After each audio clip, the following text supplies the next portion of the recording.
이 이야기는 실제 있었던 일을 바탕으로 재구성된 이야기입니다. 결혼식 날, 모든 사람이 축복을 준비하고 있었습니다. 그런데 신랑이 사라졌습니다. 그날 나는 모든 걸 잃을 뻔했습니다. 그리고 모든 걸 다시 보게 되었습니다. 우린 7년을 만났어요. 첫 만남은 대학교 앞 문구점이었고 마지막 만남은 결혼식 전날 카페였습니다. 그는 항상 말했어요. 내가 널 지켜줄게. 그 어떤 순간에도 너 편이야. 결혼식장은 우리가 함께 고른 작은 정원 예식장이었고 하객은 70명. 드레스는 2달 전부터 예약했고 신랑은 직접 턱시도를 맞췄습니다. 그런데 결혼식 1시간 전 그가 사라졌어요. 처음엔 늦잠인가 했어요. 전화는 꺼져 있었고 혼주석엔 신랑의 부모님도 오지 않았습니다. 예식장 관계자도 친구들도 모두 당황했죠. 무슨 일 생긴 거 아니야? 도망간 거야?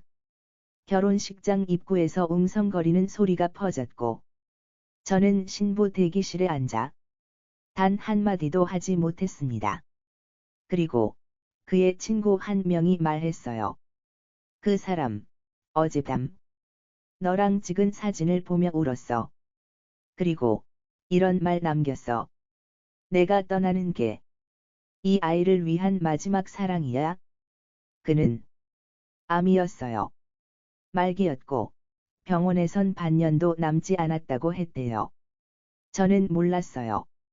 그가 숨긴 이유는 하나였습니다. 저를 슬프게 하지 않기 위해서.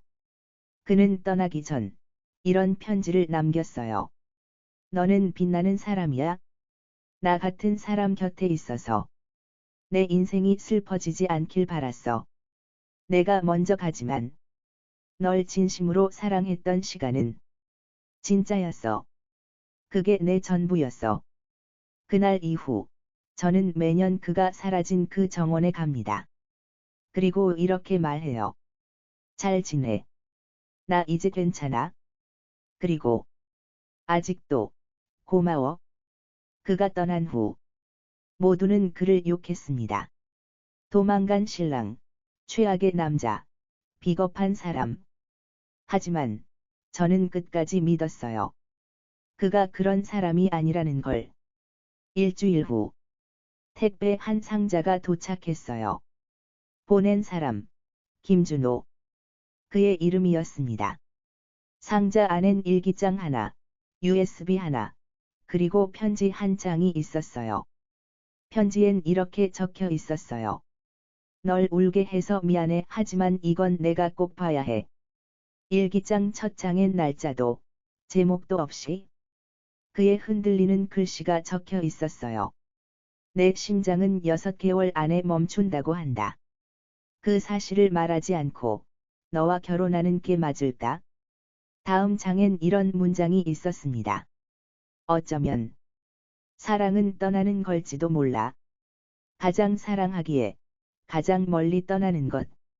USB를 열었을 때 그의 영상이 나왔습니다. 머리카락은 짧고 얼굴은 창백했지만 눈빛만은 또렷했어요. 이 영상을 내가 보고 있을 땐 난 이미 너 곁에 없겠지? 나는 도망간 게 아니야. 넌 그걸 믿어줬으면 해. 그는 영상 말미에 이렇게 말했어요. 너와의 7년은 내 인생 전부였어. 그걸 지켜주고 싶었을 뿐이야. 내가 없는 너의 삶은 웃음이 많았으면 해. 그날 이후 나는 결혼식을 취소하지 않았어요. 사람들은 말했죠. 이제 와서 무슨 의미가 있어. 결혼식이 아니라 장례식이네. 하지만 나는 그를 위한 마지막 선물을 준비했어요. 결혼식 당일, 같은 시간, 같은 장소, 같은 드레스를 입고 혼자 걸었습니다. 신랑이 설 자리는 하얀 장미꽃과 편지로 채웠어요. 하객도 없고 사회자도 없고 오직 피아노 음악만 흐르는 조용한 결혼식. 나는 서약서를 꺼내 읽었어요. 나는 당신을 사랑합니다.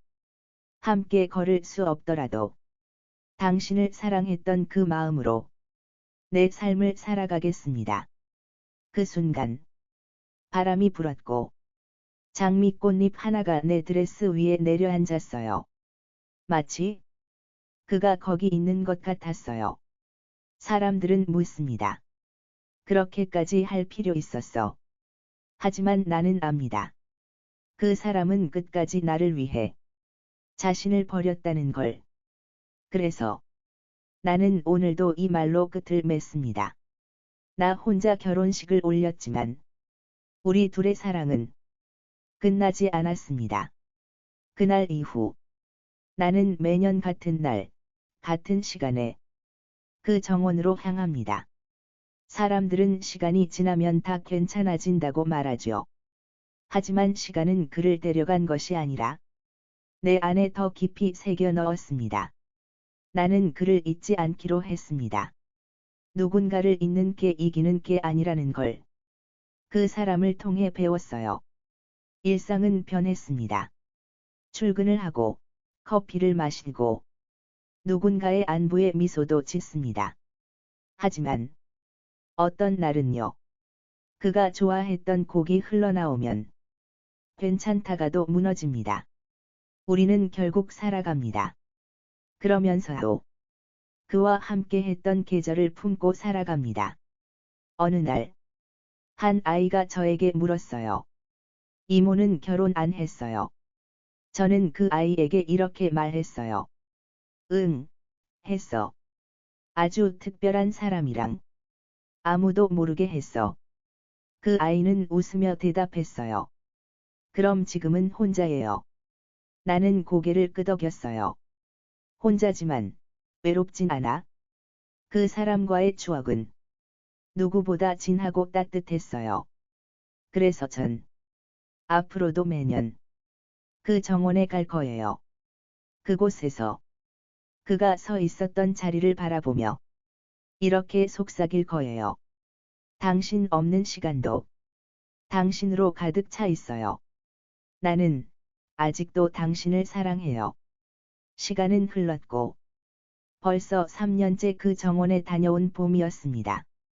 나는 여전히 혼자였고 그 사람의 향기 속에 살아가고 있었죠. 그런 나에게 한 남자가 다가왔습니다. 같은 회사 사람도 아니고 어떤 인연도 없던 그저 우연히 길을 묻던 사람. 그는 웃을 때 눈가에 주름이 생겼고 차분하고 따뜻한 말투를 가졌어요. 그날 이후 나는 처음으로 누군가와 오래 대화를 나누게 됐습니다. 혹시 커피 좋아하세요? 그 말에 나는 조금 망설였어요. 그리고 조용히 고개를 끄덕였죠. 우린 그렇게 몇 번의 계절을 함께 보냈습니다. 하지만 나는 늘 마음속에 그 사람을 안고 있었어요. 지금 이 사람에게 웃고 있지만 내 마음 한편엔 그가 남긴 편지가, 그의 목소리가, 그의 마지막 눈빛이 계속 떠올랐습니다. 그건 죄책감도 아니고 미련도 아니었어요. 그건 진짜 사랑의 흔적이었어요. 그러던 어느 날 새로운 그 사람이 말했습니다. 당신이 그 사람을 정말 많이 사랑했단 걸 알아요? 근데 이제는 당신도 사랑받았으면 해요. 지금 이 순간을 살아도 된다고 그 사람도 바라지 않을까요? 그 말을 듣는 순간 나는 알았어요. 내가 여전히 그 사람을 마음에 묻고 살아가면서도 다른 삶을 살 수 있다는 걸. 그날 밤 나는 다시 그 정원에 갔습니다. 그리고 처음으로 그의 이름을 불렀어요. 준호야. 이제 그만 보내줄게. 눈물이 흘렀고 하늘에 별이 떠 있었어요. 그날 나는 진짜로 그를 떠나보냈습니다. 그리고 그 순간 나 자신을 되찾았습니다.